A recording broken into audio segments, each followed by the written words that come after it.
Quem foi o homem que criou o prêmio Nobel e inventou uma bomba? Certamente você já ouviu esse nome, mas quem realmente foi Alfred Nobel? Você realmente conhece a sua verdadeira história? Você vai descobrir agora, vem comigo. O prêmio Nobel foi criado por causa de seu testamento, mas ele também inventou o dinamite, então o cara que criou o Nobel da Paz foi o mesmo que criou uma bomba? É isso mesmo? Será que ele realmente foi o mercador da morte? Como aquele suposto jornal que em 1888 afirmava em seu obituário que o mercador da morte estava morto. Essa história é a verdade sobre ele ou não? Agora nós vamos juntos neste vídeo descobrir a verdadeira história de Alfred Nobel, desde sua infância humilde até sua ascensão como inventor e filantropo, explorando suas invenções revolucionárias, o prêmio Nobel e o legado que ele deixou para o mundo. Prepare-se para uma jornada fascinante pela vida complexa e contraditória desse gênio. Vamos desvendar a história desse homem que entrou para a história. Ele foi um químico, inventor, engenheiro e empresário sueco. Ao longo de sua vida, Nobel acumulou uma fortuna significativa, possuindo mais de 90 fábricas e 355 patentes, entre elas a mais famosa, a dinamite, mas também inventou outras coisas bem famosas, o manômetro, o cartucho de bala e o detonador. Alfred Nobel doou a maior parte de sua fortuna, cerca de 94%, para a criação do Prêmio Nobel, conforme estipulado em seu testamento. Esse dinheiro foi convertido em um fundo que foi investido em títulos seguros, e os juros ganhos com esse dinheiro são usados para financiar os prêmios até hoje. Mas vamos lembrar como tudo isso começou?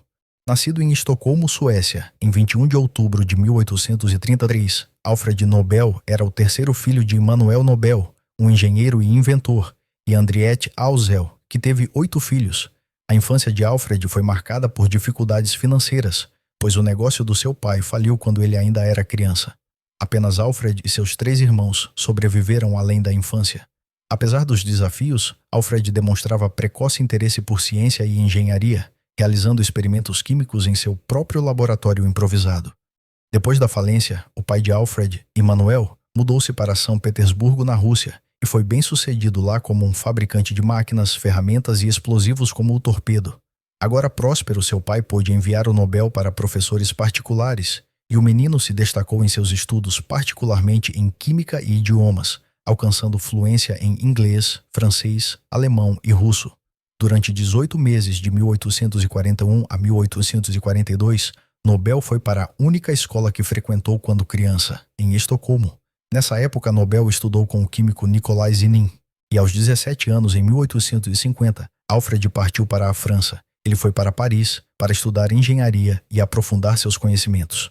Lá conheceu Ascânio Sobrero, o inventor da nitroglicerina, um líquido denso, amarelado, oleoso e altamente explosivo, que Ascânio havia descoberto apenas 3 anos antes, em 1847. Nobel gostaria de utilizar a nitroglicerina em seus experimentos. Ascânio Sobrero se opôs ao uso da nitroglicerina devido à sua imprevisibilidade. Ela explodia muito fácil com qualquer alteração de calor ou pressão. Porém, Nobel viu aí uma oportunidade e se interessou em encontrar uma maneira de controlar e usar a nitroglicerina como um explosivo comercial, já que ela tinha muito mais poder de explosão do que a pólvora. Aos 18 anos, foi para os Estados Unidos para estudar e trabalhou com o inventor John Erickson. Nobel dedicou-se ao estudo de explosivos e especialmente à fabricação e uso seguros de nitroglicerina. Registrou sua primeira patente para um medidor de gás em 1857 e em 1863 inventou o detonador e obteve sua primeira patente sueca relacionada à preparação de pólvora. Em 3 de setembro de 1864, um galpão usado para a preparação de nitroglicerina explodiu na fábrica em Heleneborg, Estocolmo, Suécia, matando 5 pessoas, incluindo o irmão mais novo de Nobel, Emil. Incomodado com o acidente, Nobel fundou a empresa Nitroglicerina AB em Vinterviken para que ele pudesse continuar a trabalhar em uma área mais isolada. Nobel inventou a dinamite em 1867, uma substância mais fácil e segura de manusear do que a nitroglicerina mais instável. A dinamite foi patenteada nos Estados Unidos e no Reino Unido e foi usada extensivamente na mineração e na construção de redes de transporte internacionalmente. Em 1875, Nobel inventou a gelignite, outro explosivo mais estável e ainda mais poderoso que o dinamite, e em 1887 patenteou a balichita, um antecessor da cordita, que é precursora de muitos explosivos modernos de pólvora sem fumaça e ainda usada como propulsor de foguetes ou dentro dos projetos balísticos. Os irmãos de Nobel, Ludwig e Robert, fundaram a companhia petrolífera Branobel e tornaram-se extremamente ricos por isso. Alfred Nobel investiu neles e acumulou grande riqueza através do desenvolvimento dessas novas regiões petrolíferas. Operava principalmente em Baku, no Azerbaijão, mas também em Shelekem, no Turcomenistão. Há uma história bem conhecida sobre a origem do prêmio Nobel. O que motivou Alfred a fazer isso? Embora os historiadores não tenham sido capazes de verificá-la, alguns ainda descartam essa história como se ela fosse um mito. Mas vamos contá-la. Em 1888, a morte de seu irmão Ludwig supostamente fez com que vários jornais publicassem obituários de Alfred por engano. Um jornal francês o condenou por sua invenção de explosivos militares. Em muitas versões da história, a dinamite é citada, embora ela tenha sido usada principalmente para aplicações civis, e isso teria levado à sua decisão de deixar um legado melhor após sua morte. O obituário afirmava «Le marchand de la mort est mort», o mercador da morte está morto, e passou a dizer «O Dr. Alfred Nobel, que ficou rico encontrando maneiras de matar mais pessoas mais rápido do que nunca, morreu ontem». Nobel leu o obituário e ficou chocado com a ideia de que seria lembrado dessa maneira. Sua decisão de doar postumamente a maior parte de sua riqueza para fundar o Prêmio Nobel foi creditada a ele querer deixar um legado melhor. No entanto, questionou-se se o obituário em questão realmente existiu ou não.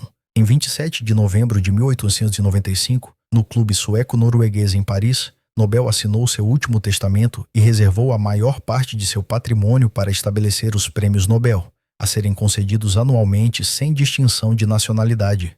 Após impostos e legados a indivíduos, o testamento de Nobel destinou 94% de seus ativos totais, mais de 31 milhões de coroas suecas na época, para estabelecer as 5 categorias dos prêmios Nobel. Isso foi convertido para mais de 1,6 milhões de libras na época. Em 2012, o capital valia cerca de 472 milhões de dólares, o que representa quase o dobro do montante do capital inicial, já levando em conta a inflação. Nobel foi acusado de alta traição contra a França por vender balistita para a Itália, então ele se mudou de Paris para Sanremo, Itália, em 1891. Ele faleceu em Sanremo 10 de dezembro de 1896. Deixou as suas empresas que eram 90 fábricas de armamentos e inúmeras invenções, em sua maioria explosivos, apesar de seu caráter aparentemente pacifista. E você, o que acha sobre a história de Alfred Nobel? Deixe nos comentários a sua opinião. Sua história nos convida a refletir sobre o poder da ciência, a busca pela paz e o impacto das nossas ações. Através de suas invenções e do Prêmio Nobel, ele deixou um legado que continua a inspirar e desafiar as pessoas em todo o mundo. Se você gostou do conteúdo, curta o vídeo e inscreva-se no canal. Lembre-se de ativar as notificações, pois vem mais conteúdos por aí e assim você vai ser avisado. Até a próxima, valeu!